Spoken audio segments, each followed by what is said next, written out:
The Green Climate Fund is a $10.3 billion fund for countries to access funding for climate-smart projects.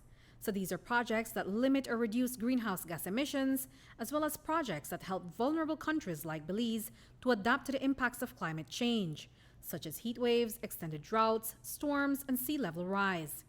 These projects must also be in line with Belize's national development priorities, so they must promote the sustainable and stable growth of our economy as well as to reduce poverty. But how does a country like Belize access these funds? The Green Climate Fund communicates directly with Belize through its National Designated Authority. The NDA falls under the Ministry of Economic Development. The NDA then works directly with entities to be approved to access and invest GCF funds in Belize. Belize's NDA is CEO Yvonne Hyde. So the NDA system is to endorse, to make sure that what we are looking at, we're looking for from the GCF is in keeping with our national priorities. And also we want to ensure that whatever we do with the GCF as one, and I use the word disruptive financing mechanism, we also move further along the road to meeting our commitments under the SDGs. But accessing these funds from GCF is a long and complex process, so it's the NDA's role to help local entities navigate these challenges. The NDA provides advice and guidance and also raises awareness of the GCF and how to access those funds. So to prepare Belize, the GCF gave the NDA $1 million to get the country ready. So the readiness program is led with support from delivery partner of the Caribbean Community Climate Change Center. Under the Readiness One, the NDA has designed a toolkit, which is a document that lays out the steps and processes involved. That toolkit will be complemented with a website.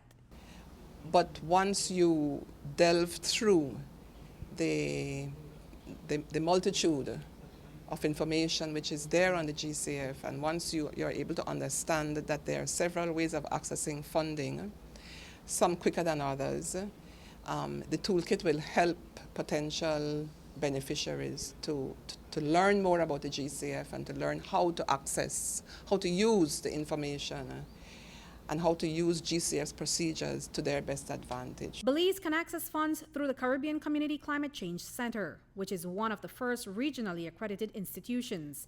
They can fund projects from 10 to 50 million US dollars. The country can also access funds through its first nationally accredited entity, the Protected Areas Conservation Trust. PACT can access and distribute GCF grant resources of up to 10 million US dollars. The Social Investment Fund and the Development Finance Corporation also want to become accredited. The interesting options for accessing funding is what is called the Simplified Access Procedure, which allows entities to access funding up to a total of $10 million US. The procedure is simpler, it is more straightforward, and the documentation which is required is not as multitudinous as perhaps applying for another source of GCF funding. And that's of particular interest to us, because it helps us to be able to move more quickly in accessing funding from the GCF. Today, the NDA and 5Cs also launched a Country Strategic Framework, which is a document that sets out the direction for the GCF's investment in Belize. After numerous consultations, this roadmap lists some 24 projects in the pipeline. So these projects ranges from anything in the water sector to the environmental sector to critical infrastructure to agriculture. These are just project ideas which really takes climate action in the country of Belize. One project that is already being funded is an energy-focused project that wants to increase Belize's energy sources through the Arunda Donax or the wild cane plant.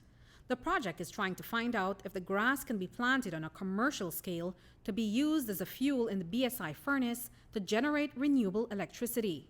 Arunda Donax is a grass. It is a plant that grows all over Belize. It resembles and has the same size like the regular sugar cane.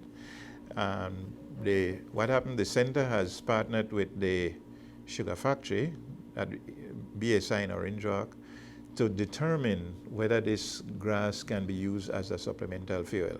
One component of the project is actually to do a compatibility test, which just means we harvest the plant from its natural size, we prepare it to the requirement of the sugar company, which is to shred and dry it, and then they put it in the furnace to see if it will support combustion. That test has been completed, and the preliminary results indicate that yes, it does work. In the agriculture sector, there is a big project that's looking for funding from the GCF. The BSI wants to equip farmers to respond better to climate change by increasing the varieties of sugarcane in the fields. What that is really to climate proof the crops that they are producing, or the crop. In this case, it is sugarcane. The sugar industry here in Belize is really reliant on one variety in particular. 60% of our industry is planted with one variety, which is the B79. It is very high risk for any industry, any commodity industry or any agriculture industry to rely on one variety. It can be susceptible to pests, to disease, to flood, to droughts. So we're looking at all the varieties that we are able to get to be able to pass that over to farmers. And now that the Readiness 1 has wrapped up, the NDA and the 5 Cs are looking into managing the work that has been set. Readiness 2 really is to manage these modalities, implement and institute these modalities, and ensure that it's working effectively and efficiently. Modalities such as the non-objection procedure and the direct access nomination procedure, just to name a few. Also under Readiness 2, we're providing post-accreditation support to PAC, who is a national designated authority. So it's an institution which is accredited by the GCF to also bring forth projects on behalf of the government of Belize. And under Readiness 2, we're also continuing the strengthening of the NDA office. Reporting for News 5, I'm Andrea Polanco.